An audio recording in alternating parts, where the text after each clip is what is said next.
better. Thank you. That's better. If we can have apologies, please.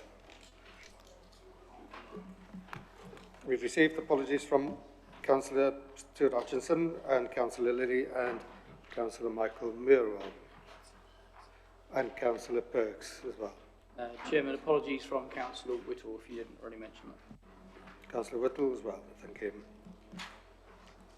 No further apologies? I'd like to advise both members of the public and press that this meeting has been recorded. And I should remind members to remain seated while they speak. Because of the microphones, it's easier so we can hear what you say. And if you speak clearly into the microphone as well, that'll be good, thank you. There's no fire planned for tonight or fire drills. So if the alarm sound, please go via the staircase at the back, meet at the back or in the front opposite County Hall.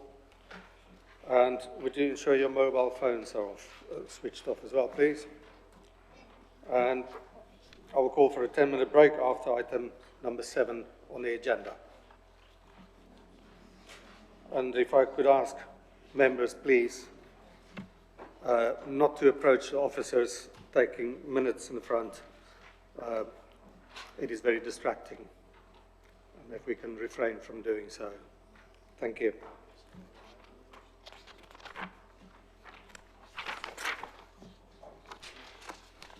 We'll have a look at the minutes. Paper A. If everybody's happy to approve the minutes, I'll be all right, and then I can sign them. Can I have some indication, please? All for. Thank you.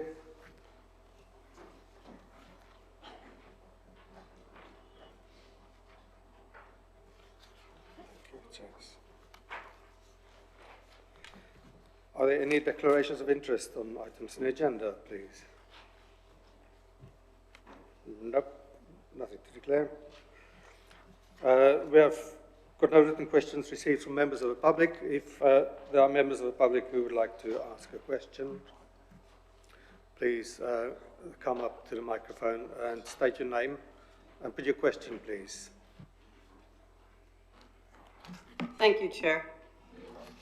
My name is Tanya Rebel, and I ask respectfully that I can say 4 sentences leading into my question. It won't be long without interruption. Thank you very much. I see on the agenda that the Council will discuss Biosphere Status today, which is promising, and how to expand that. You might know that we're also trying to make the island a transition island, as you can see from the plants, food plants growing outside County Hall, which I hope will spread across the island with the help of the Council. Now to the question. 5G wireless technology will be devastating for bees and other pollinators. And this links in directly to Biosphere Status, as well as Transition Island. Will the Isle of Wight Council dare declare a ban on 5G in line with Frome, Glastonbury, and most recently, Totnes Council, which, by the way, also is a transition town? Thank you. I could ask the leader to respond on this one. Thank you.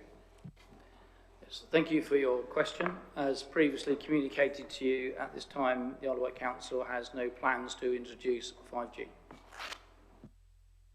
Thank you. Supplementary? Thank you. No, but the industry has. The government is preparing for permitted development, just as with fracking, they want to roll it out without due diligence and against public consent, without public consent, or any health or environmental impact assessment. Will this council dare stand up for the health of its residents and the well-being of its wildlife, including plants, which cannot take high-frequency pulsed radiation 24/7 from close proximity? This is essential. We are pleading for you to protect us. Thank you. Thank you. Thank you. Tanya, thank you for your question. This council is very supportive of health and well-being in all its forms, and indeed very active in a range of areas to make sure our island remains a great place to grow up, live, work and visit. Thank you. Any other questions? No more questions, thank you. Go to item 4. I've done a report, it's on paper B, and that's for information I'm sure you've all had a look at it. If I can go to item number 5. Councillor Stewart, to speak on your report, you've got 5 minutes on that, please. Thank you. Yes, thank you, Chairman. My report has been circulated at paper C. Just some highlights I will mention from the report. As indicated, I'm pleased to have been appointed to the Local Government Association Safer and Stronger Communities Board, where I hope to represent island interests at the national level. A briefing paper is to be circulated to all members on our Brexit preparations, because this was asked for by members, and Chris Ashman has undertaken to make sure you get a briefing paper. In relation to adult social care, I'd just highlight the award to the Living Well service. We've been shortlisted here on the island for the 3rd sector award. This is a service led by Age UK. At item 6, you'll see we continue our aspirations for one public service, and there are a number of meetings taking place with colleagues on that. At paragraph 8, I welcome the government's recent announcement of £48 million worth of capital fund towards improvement of the delivery of our health services here on the Isle of Wight. And I would encourage both the Chief Executive and the Cabinet Member to continue the excellent work they're doing through the Local Care Board to make sure that we are an inclusive island. In education, I'm sure if asked, Councillor Brady will elaborate, but I'm very pleased to see the improvements we're now getting through our young people results in both post-16 and GCSE examinations. The Cabinet Member for Children's Services, Education and Skills continues to work towards resolution and a solution for the West Wight primary education, which I think is very important for the future of children. In relation to regeneration, pleased to see that our consultation for Newport Harbour has now concluded, and the consultation summary will be published in the autumn. We have some key infrastructure projects such as Nicholson Road, Venture Quays, Dinosaur Isle, Sandham Gardens, and our digital business incubation, which are all things we said we would deliver on. And I would highlight particularly, I will thank Councillor Julie Jones-Evans, Councillor Wayne Whittle, Chris Ashman, and everybody else who's been involved in the Heritage High Street bid, which that's where Councillor Whittle was yesterday, just confirming up that we've achieved something for Newport and for Ryde, which I think is a really good foundation. If I've missed anybody off, I apologise, but absolutely think that is a positive step forward. Councillor Lee's not here, but he would also be in that list. I also would highlight the terrific outcome of a lot of hard work by a number of people to secure the funding we have secured for the Island Line. If all aspects of that come together, we're going to have an island line running from Ryde Pier Head to Shanklin, which will allow people to commute on time to ferries. That will allow people to get to this island on a much updated, albeit not brand new, but a much updated system. And most importantly, I think we can take some pride in that piece of crucial infrastructure. So I thank all parties involved, and I know it's been well circulated. I think that's it in relation to my report, and I'm very happy to take any questions from members. Thank you, Leader. That's quite a good report. We've got 15 minutes for members' questions on the Leader's report. If I can have Councillor Julie Jones-Evans first, please. Thank you. Thank you, Leader, and for your comprehensive report, and thank you for picking out our recent success with the High Street Heritage Action Zone bid, which is a lot of hard work and a lot of voluntary hours by officers of the council as well, and as well as the Shaping Newport group. So thank you everyone for that. My question, however, is I was just wondering whether you could update us regarding regeneration on the situation with the Camp Hill site, please.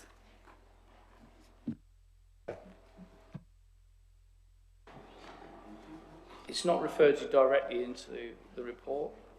I can confirm my latest engagement with our MP and the Minister who came down in relation to transport for the Island Line. We had a further conversation with him, highlighting that it is a priority for us to secure Camp Hill. and I've also asked that officers now pursue the challenges that are up there in relation to the infrastructure and in particular some of the underground works there. I've also spoken with the Governor, Mr Graham, and had a prolonged conversation with him to see where he stands, and I know that our MP is communicating, if he hasn't already done so, I think he has because he sent me a copy, with various Home Office ministers on continuing to the secure Camp Hill. I'm being careful what I say because not all that I know is in the public domain, rightly so, because there'll be commercial confidentialities. And also, while we're talking about transport, did we have any progress on the Newport to Ryde line, please?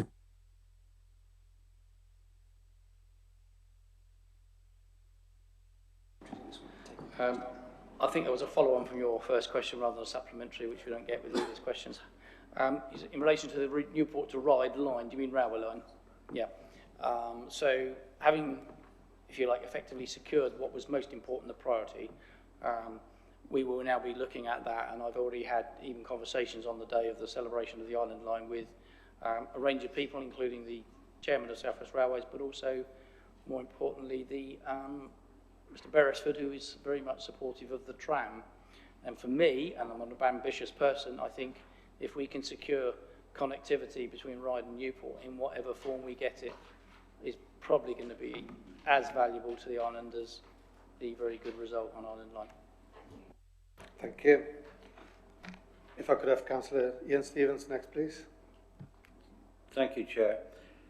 Leader, you mentioned a few worthy councillors with regard to the funding for our high streets, but there was a slight omission, and I think that it would be good to put it on record that our town and parish councils that were involved also assisted in the funding, and the members of both councils were right behind the push to gain this funding to, how can I say, give our town centres an uplift. So I know that you would like to, and would you like to, is my question, would you like to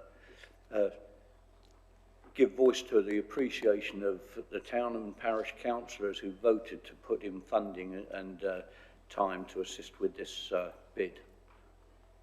I most certainly would, and I think I said, and those I probably admitted and not understood I have, but I think you make a valid point, and it's difficult for people to understand those sort of achievements, and when I spoke with the senior people from Heritage UK, Heritage England, they were impressed.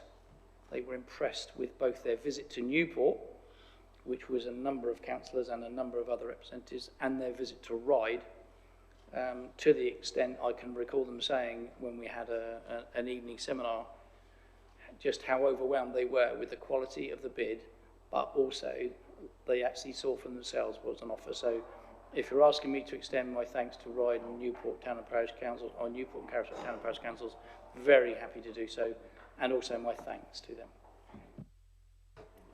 Thank you, Leader. Councillor Laura Peace-Wilcox. Councillor Leader, I'm really pleased, well I'm not, that you're very pleased about the new scheme at St Mary's Road Roundabout. The people of Cowes don't hold very clear with your response. The biggest jam is the left-hand lane towards the slip road and Coppins Bridge. That is where the biggest jams and hold-up are currently. And I've tried, where's David Evans? I've tried to find out what on earth you're going to do about that part of the St Mary's Road. And I'm glad that you're pleased, but my residents aren't. And the fact that you've put will cause some disruption. There was trees being cut down on a small bit today and the total gridlock in Cowes. It won't be some disruption, it will be major disruption. Thank you, Leader. So a question. The jam was, what is going to happen? The biggest jam is at the left-hand lane as you're coming in and hitting the slip road and Coppins Bridge. What is being done about that? So thank you very much for your question. I agree with you on many of the points you're raising, and I do see how important this is to the island. And further into our meeting, it may be I can give some additional comments in relation to St Mary's and beyond. But you specifically ask about the Coppins Bridge. This scheme overall is one of a number of phases, which began when we completed the work at what I will call the National Tyres Junction. And those that have used that junction since will know how much improved it is, and you can actually get out safely due to the traffic lights. We also have the commonly known as Asda Roundabout, and I spoke with the management of Asda most recently on how the world was affecting them. Again, it's difficult to remember over time, but that has a major improvement, notwithstanding I'm not quite sure we've all grasped how you come off it when you go towards Sandown, but that may be more to island driving than I don't want to blame anybody on that, but it's just about understanding it. We then have St Mary's Roundabout, which, going back to the comment earlier, links very much into our aspirations and directions for Camp Hill and the development of housing there. And that is a key part of why we received the money that we did. But I absolutely agree with you, and I agree with Councillor Price, and I agree with everybody that says the bottom line is how can we tackle the challenge at Coppins Bridge? Not all the time. I've heard all sorts of ideas coming forward, and turning the traffic lights off at night doesn't seem the worst idea in the world. But whether you could do that at 5 o'clock in the evening, either way, I'm not sure. Safety's paramount. I agree with you. You watch the cars come down to Coppins Bridge and they veer off to the left. But I was watching them today thinking you might raise the subject of the meeting, and you see them go off up staplers.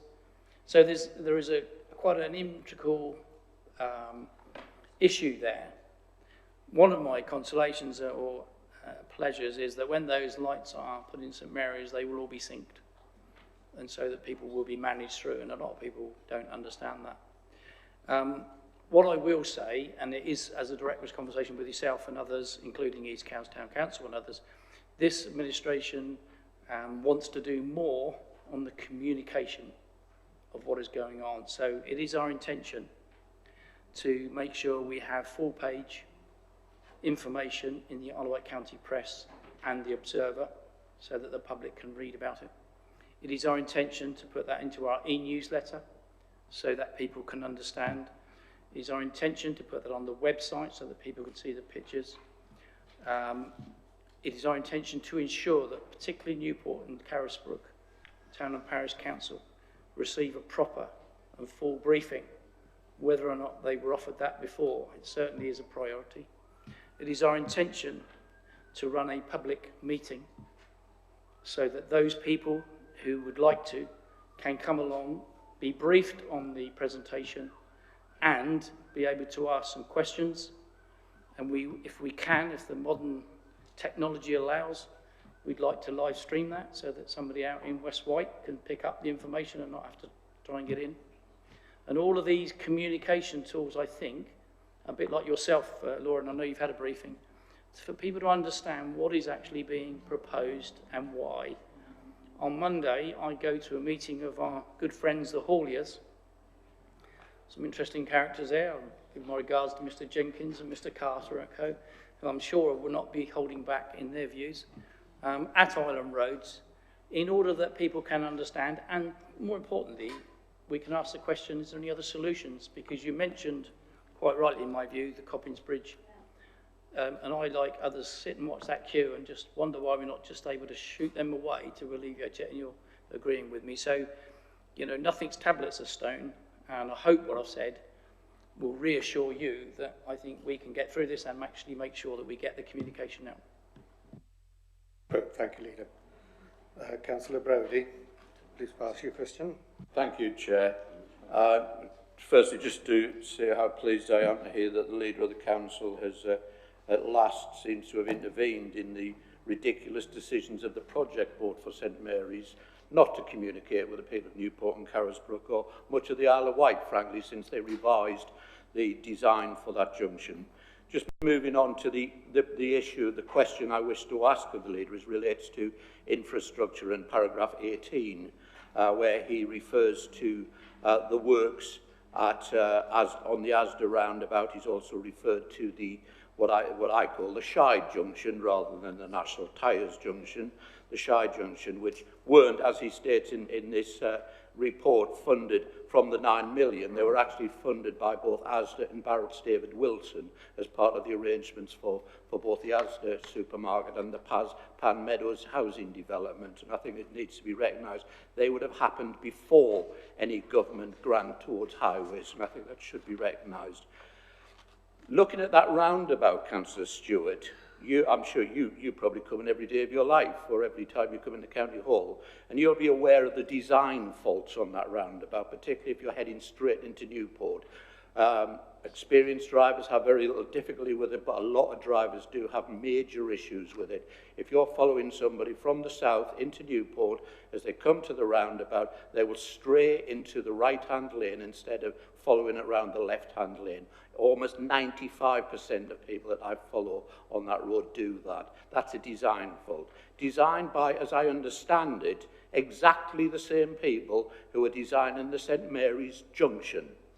And this is where my question is, because I can guarantee you that almost certainly, apart from the fact they'll overrun at St Mary's Junction, that the plans that you've got so far are not going to address the sort of issues you may face in the future.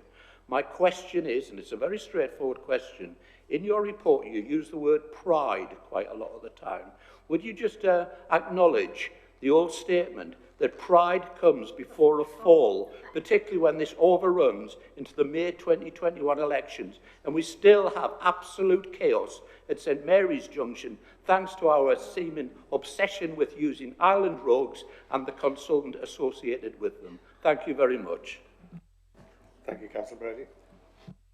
Thank you, and thank you for your narrative in support of the question, Councillor Brady. No, I do have pride in a lot of the work that's happening, including island roads. I live in some of the rural areas, and I look at a much-needed improvement in the road out to Freshwater, commonly known as the military road. I look at the roundabout coming even down into Newport by Liddell and thought, well, thank goodness they've done that. And I'm sure colleagues are sitting here all thinking about the good roads they've got in their wards and the nice bridges and things. But you're absolutely right, because you are a pioneer of challenge where it's needed. I think we need to look at that. I would just say in relation to, and I won't name any individual consultant, there are various views about some of our consultants, and some of them I've had some sympathy with. But on relation to St Mary's, we haven't just taken the words of the consultant, we haven't just dealt with island roads, we have specifically brought in views and guidance from Hampshire County Council, because we wanted to double check our understanding. There's not anybody well, I'm not aware of any councillor in this room who's an engineer and expert, although I say that with pause because there might be one sneaking around somewhere. So we do get to a point where we as councillors have to take technical guidance and advice from those that are in the field, and then we have to make a decision. The one thing this cabinet does is it makes decisions. Sometimes it makes decisions, it might think later, well, I could have done that this way, but hindsight is a wonderful thing. What I can assure you is we're trying to get as much information as we can, we're trying to do the right thing, and we're very familiar with the date of the next election. Thank you, Leader. Just a reminder, we've got less than 3 minutes left, 2 people to speak. So if you stick to your questions, please. Councillor Fuller is next. Thank you very much, Leader. What support is the Isle of Wight giving to European national islanders to remain working and providing essential services post-Brexit? We've seen national coverage of other councils doing a lot to make sure that Europeans remain working post-Brexit, but what is the Isle of Wight Council doing? Thank you. I'll ensure that's contained within the briefing that you're going to get, because Mr Ashman's sitting behind you and nodding positively. I don't know at this moment in time, and it's something I would like to research and give you full facts on. Thank you, Leader. I'm sorry we ran out of time there, Councillor Garrett. If you could maybe put a written question into Leader, it will be answered for you. We're going to item number 6, and it's a report on the community safety and public protection. Councillor Outlaw is going to present as a paper D on the Service Integrated Risk Management Plan of the Fire and Rescue Service. Thank you. Yeah, thank you, Chair. Colleagues have in front of them paper D requiring ratification by full council, which seeks to move towards a fully aligned integrated risk management plan for the Isle of Wight Fire and Rescue Service and Hampshire Fire and Rescue Service, which will seamlessly be carried over to the new Combined Fire Authority in April 2021. The paper also seeks to approve my appointment to the Shadow Board in April 2020 to oversee the policy and direction of the service following the delay to full combination until April 21. Colleagues will be aware of the importance of the IRMP. That is a legally required document that sets out the direction and vision for the fire service over the next 5 years. In its preparation, the Isle of Wight Fire and Rescue Service have carried out a strategic risk assessment which helps to ensure that the IRMP is relevant and reflects the landscape in which the service operates, and Hampshire have carried out the same. The service has been engaged with partners in drawing up the framework for the IRMP. Coupled with quantitative data, the IRMP has been developed and appraised by internal and external bodies, and the next stage is consultation. The IRMP, as it is now in Appendix B, is ready to go out to consultation. You'll also note from Appendix A, which includes the timeline for the project, that to ensure we comply and get this through in time for the consultation must be approved tonight, and for the Hampshire Fire Authority to do the same at their meeting on Wednesday, which I will be attending. You will also note that the Deputy Chief Fire Officer provides the overall direction and leadership for the delivery of the plan, and I believe the document has benefited from having a former Chief of the Isle of Wight Fire and Rescue Service in that role. Nonetheless, Area Manager Kevin Evnett from Hampshire and Station Manager Sean Harrison from the Isle of Wight Fire and Rescue Service have been driving this for their respective services, and I would like to take the opportunity to thank them both for their hard work. With regards option 1, to consult on the fully aligned plan, I would ask Council to consider what alternative there is. Start again and write 2 separate IRMPs, have 2 separate consultations, only to ditch them in a year's time and redo. The alternative would be expensive, utterly illogical, and would risk the timeline of having the new plan in place for next April. As for option 2, of the recommendation to appoint me to the Shadow Board, I've been attending all of the meetings of the Hampshire Fire Authority for the last year. I've also been actively involved in the Authority Policy Advisory Group, which have been doing much of the groundwork for the new combined authority and developing strategy. During that time, I've established good working relationships with Hampshire Fire Authority colleagues, not least the Chairman, Councillor Chris Carter. I would also like to point out to anyone concerned that the Shadow Board plan for next April will be responsible for making decisions on matters relating to the new authority, and that the Isle of Wight Council will retain responsibility for the service until combination. So I'd like to conclude by recommending that the Council accept option 1 and 2 as set out, and I would ask for a seconder. Thank you, Councillor Outlaw. Councillor Ian Stevens, are you seconded? Yes, I'm seconding this paper, and if you'll allow me, I'll speak on it. Yes. You've got 3 minutes on that, please, Councillor Stevens. I'll take 2.5. To me, I voted against the merger of our local Isle of Wight Fire Authority, but seeing the direction of travel, and we're going in the way that we are, this seems to make adequate common sense. I think that if you look at the recommendations on D5, option 1 and option 2, of course, we need to get out and consult. We need to get out and consult as soon as possible. We've only got to sometime in November. I'm not looking at the notes here. And also, option 2, Councillor Outlaw's been there from the inception of this and is a very capable councillor. I think that it's right that he should be there. He's formed the connections and networked well. Councillor Carter in Hampshire is a very, very experienced chairman and colleague at the LGA as well. So we know that we've got people that can steer this through. What we need is to get out there, get the consultation underway. Couple of points really, which might be highlighted within the consultation. One is taking note of our hard-to-reach people within our residents on this island, and making sure that we do cover every aspect. And I know that Hampshire do this. They've got a vehicle. They've got a number of people that go out from an organisation which actually review and assess. And I think that's where we need to be on the islands, to make sure and cover all risks. As this is an integrated risk management plan, we need to make sure that that is taken on board.